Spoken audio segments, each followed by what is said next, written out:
Hey guys, this is Northville Tech.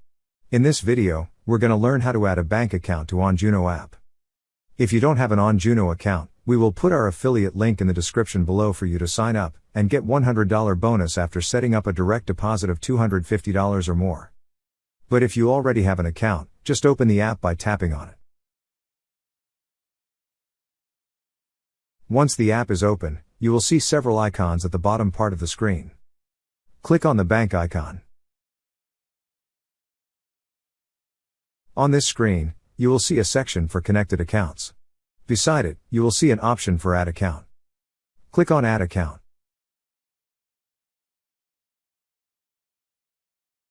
So OnJuno uses Plaid to connect your account.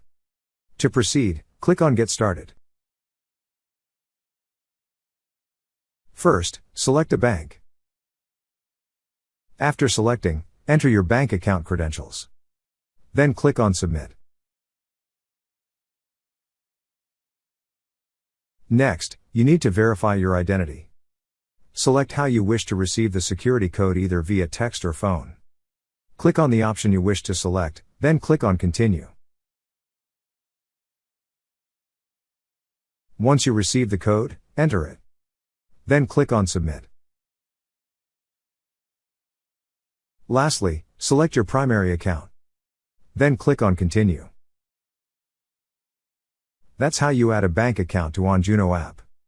Thank you so much guys for watching, and if you have not yet subscribed to our YouTube channel, please subscribe to our YouTube channel as we create tech videos related to financial apps almost every day. Also check out our website northvilletech.com for great tech articles, and our recommended resources in the description below for various sign-up bonuses.